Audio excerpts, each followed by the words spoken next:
മണ്ണിടിച്ചിലുണ്ടായ താമരശ്ശേരി ചുരത്തിൽ ചെറുവാഹനങ്ങൾ കടത്തിവിട്ടു തുടങ്ങി. മഴയില്ലാത്ത സമയങ്ങളിൽ മാത്രമാണ് വാഹനങ്ങൾ കടത്തിവിടുന്നത്.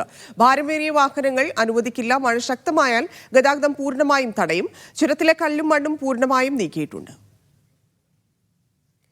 ഫൈസൽ നെടുമ്പാല ചേരുന്നുണ്ട്. ഫൈസൽ, കാലാവസ്ഥ മോശമായി തുടരുന്ന സാഹചര്യം, മഴ തുടരുകയാണ്. അതുകൊണ്ട് തന്നെ വലിയ ആശങ്കയുണ്ടാവും. കാരണം കഴിഞ്ഞ 4 ദിവസമായി ഇതിങ്ങനെ ഇടിഞ്ഞുകൊണ്ടിരിക്കുന്നു. ഇടിഞ്ഞ ഭാഗത്ത് തന്നെ കൂടുതൽ മണ്ണൊക്കെ വരുന്നൊരു സാഹചര്യമായിരുന്നു. റോഡ് ക്ലിയർ ചെയ്തോ? എന്തൊക്കെയാണ് കലക്ടർ നൽകുന്ന നിർദ്ദേശങ്ങൾ?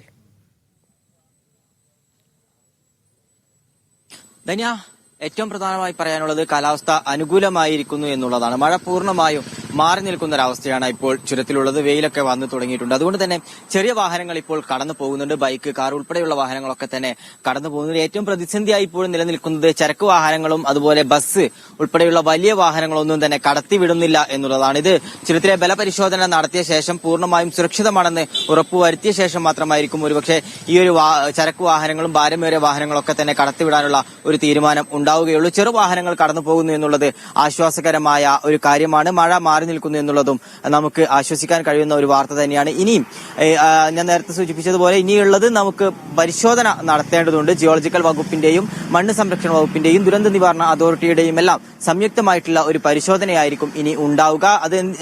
ഈ ഒരു പരിശോധന പൂർണ്ണമായും സുരക്ഷിതമാണ് എന്ന് ഉറപ്പുവരുത്താനുള്ള ഒരു പരിശോധനയായിരിക്കും. അല്പസമയത്തിനകം തന്നെ ഉദ്യോഗസ്ഥരെത്തി ഇത് ആരംഭിക്കുമെന്ന് തന്നെയാണ് നമ്മൾ മനസ്സിലാക്കുന്നത്. കോഴിക്കോട് ജില്ലാ കളക്ടർ 10 മണിയോടുകൂടി സംഭവസ്ഥലം സന്ദർശിക്കും. കഴിഞ്ഞ ദിവസങ്ങളിൽ ഈ ഒരു ദിവസം, ഇന്നിപ്പോ 4 ദിവസമാകാറായി. കോഴിക്കോട് ഈ ചുരം എന്ന് പറയുന്നത് കോഴിക്കോട് ജില്ലയുടെ ഒരു ഭാഗമാണ്. അതുകൊണ്ട് തന്നെ കോഴിക്കോട് കളക്ടർ ഉൾപ്പെടെയുള്ള ഉന്നത ഉദ്യോഗസ്ഥർ ഈ ഒരു സംഭവസ്ഥലം സന്ദർശിക്കാത്തതിലും ഇടപെടൽ നടത്താത്തതിലും വലിയ പ്രതിഷേധമാണ് ഇന്നലെ ഉയർന്നു വന്നത്. TCC MLA ഉൾപ്പെടെ അതിൽ രൂക്ഷമായ വിമർശനം ഉന്നയിച്ചിരുന്നു. എന്നാൽ ഇന്ന് 10 മണിയോട് ഇവിടെ ഏറ്റവും ദുരിതത്തിലായിരിക്കുന്നത് ഈ വലിയ വാഹനങ്ങളുടെ, പ്രത്യേകിച്ച് ഈ ട്രക്കുകളുടെ ഒക്കെ ആളുകളാണ്. അവർക്ക് എത്തേണ്ട സമയത്ത് എത്താൻ സാധിച്ചില്ല. മാത്രവുമല്ല അതിനകത്തുള്ള സാധനങ്ങളൊക്കെ, ഇപ്പോൾ കേടാവുന്ന സാധനങ്ങളൊക്കെയാണ്. അതൊരു വലിയ നഷ്ടവും ഉണ്ടാക്കുന്ന അവസ്ഥയുണ്ട്. അവരുടെ കാര്യത്തിൽ എന്തെങ്കിലും തീരുമാനമായിട്ടുണ്ടോ?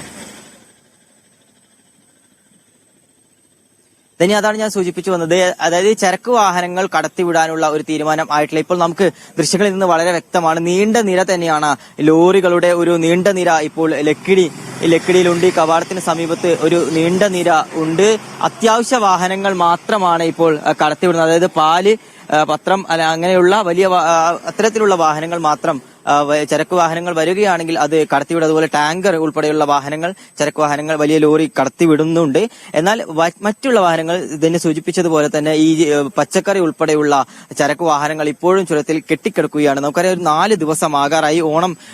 ഓണം അവധി ഇന്ന് വരാനിരിക്കുകയാണ്. ഈ ഒരാഴ്ച എന്ന് പറയുന്നത് കച്ചവടക്കാരെ സംബന്ധിച്ചിടത്തോളം ഏറ്റവും പ്രതീക്ഷയോടെ കാത്തിരിക്കുന്ന ഒരു ആഴ്ചയാണ് ഓണം എന്ന് പറയുന്നത്. ഏറ്റവും അധികം കച്ചവടമൊക്കെ നടക്കാൻ സാധ്യതയുള്ള ഒരു സമയം, ഏറ്റവും അധികം ടൂറിസ്റ്റുകളൊക്കെ വരാനുള്ള സമയം, ദൂരപ്രദേശത്തൊക്കെ ജോലി ചെയ്യുന്നവർ നാട്ടിലേക്ക് മടങ്ങുന്ന ഒരു സമയം. അപ്പോൾ അത്തരത്തിലുള്ള ഒരു ഏറ്റവും പ്രധാനപ്പെട്ട ഒരു സമയത്ത് വയനാടിനെ സംബന്ധിച്ചിടത്തോളം ഒരു ദുരന്തമൊക്കെ കഴിഞ്ഞ അതിജീവനത്തിന്റെ ഒരു പാതയിലാണ്. വലിയ പ്രതീക്ഷയോടെ വയനാട് കാത്തിരിക്കുന്ന ഒരു സമയമാണ്. ആ ഒരു സമയത്താണ് ഇത്തരത്തിലൊരു ഗതാഗത കുരുക്കും മണ്ണിടിച്ചിലും ഒക്കെ ചുരത്തിൽ അനുഭവപ്പെടുന്നത്. സാധാരണഗതിയിൽ പോലും ഒരു വാഹനം കുടുങ്ങിയാൽ 4-5 മണിക്കൂറൊക്കെ ചുരത്തിൽ കാത്തിരിക്കേണ്ട ഒരു അവസ്ഥ നിലനിൽക്കുന്നുണ്ട്.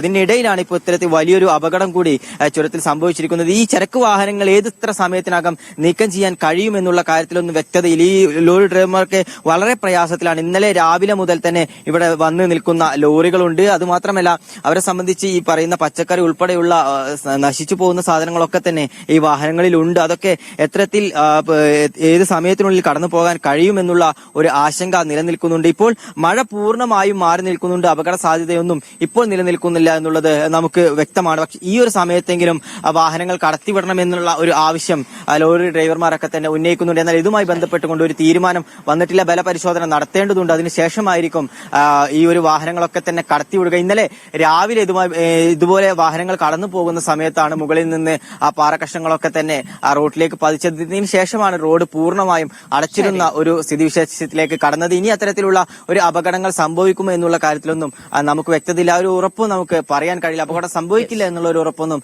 നമുക്ക് പറയാൻ കഴിയില്ല. കാരണം ഇപ്പോഴും പല പാറക്കഷ്ണങ്ങളും മരവും ഒക്കെ അവിടെ ഇളകി നിൽക്കുന്ന ഒരു ആശങ്ക ഇപ്പോഴും ഉണ്ട്. അതുകൊണ്ടായിരിക്കും വലിയ വാഹനങ്ങൾ കടത്തിവിടാത്തത്. ഫൈസൽ നെടുമ്പാലയാണ് വയനാട്ടിൽ നിന്ന് വിവരങ്ങൾ നൽകിയത്.